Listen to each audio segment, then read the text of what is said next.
Salut à tous. Alors aujourd'hui, j'aimerais vous parler du sommeil, de comment avoir un bon sommeil selon moi.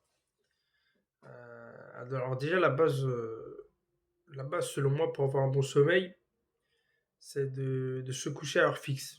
Donc un exemple, euh, tu vas te coucher à 6 heures du matin, à 22 heures du soir, et tu te lèves à 6 heures du matin. Donc ça fait environ 8 heures de sommeil.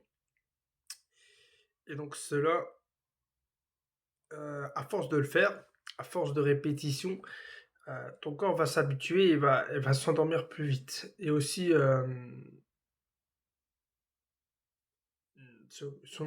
d'après les conseils que j'ai pu apprendre sur YouTube, notamment, il faut éviter les écrans au moins 30 minutes avant de se coucher et, euh, et donc éviter les lumières bleues, tout ça, et peut-être faire quelque chose de plus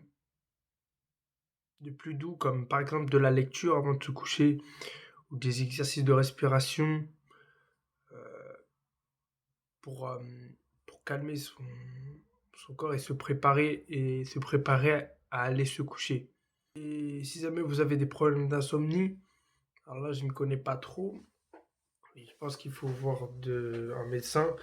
Sinon, ce qui peut être intéressant aussi, c'est d'acheter de la mélatonine pour aider à s'endormir, ou si jamais vous partez en voyage ou en voyage d'affaires et vous êtes en décalage horaire et tout, ça peut aider aussi pour reprendre le rythme ou se caler à un autre rythme. Et, donc voilà, c'est intéressant. Le sommeil, c'est très important pour que, car si vous manquez de sommeil, vous pouvez tomber malade plus facilement. Et donc c'est important d'avoir un bon sommeil pour être le plus performant possible et, et donc avoir plus d'énergie dans votre journée.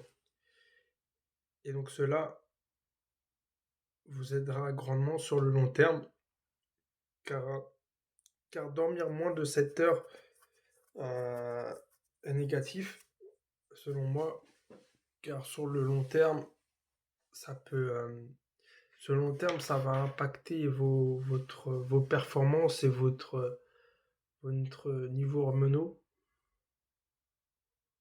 Par exemple, pour les hommes, la testostérone, pour la testostérone, notamment, si vous dormez pas assez, la testostérone va baisser. Même en une seule nuit de mauvais sommeil, que vous dormez pas assez ou que vous ayez un mauvais sommeil, c'est mauvais et donc ça va impacter votre niveau de testostérone qui va diminuer. Mais ça aura encore plus d'impact si vous le faites régulièrement. Donc faut pas le faire régulièrement et donc à éviter au maximum. Je pourrais très bien vous amener vers des sites internet ou d'autres vidéos YouTube qui parlent du sujet, mais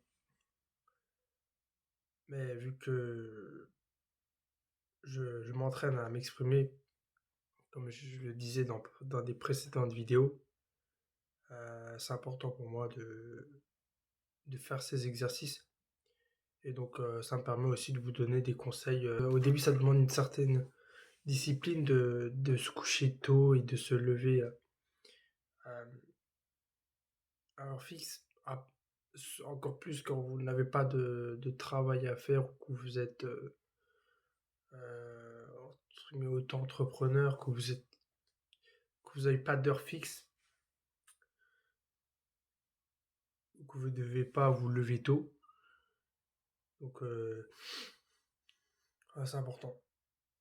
C'est vrai que mon sommeil, moi, en ce moment, pour être honnête avec vous, il est pas. Je fais en sorte de dormir minimum 7h30, mais mon sommeil n'est pas stable. C'est-à-dire que je me couche pas à heure fixe. Ça varie, des fois c'est entre 22 heures 23 heures minuit. Je me lève entre 6 et 8 heures. C'est pas, en ce moment, c'est pas stable. Donc, faudrait que je reprenne un rythme plus stable. Ça aide pour être plus alerte et donc plus réveillé et plus rapide. Car être, en déficit de sommeil, c'est un peu pareil que que d'avoir bu trop d'alcool pendant une soirée. C'est ça, j'avais vu comme quoi ça avait à peu près les mêmes impacts. Donc voilà pour dire à quel point c'est mauvais. Et donc voilà, je pense que c'est à peu près tout ce que j'avais à vous dire dans cette vidéo. Et donc je vous dis voilà, à plus.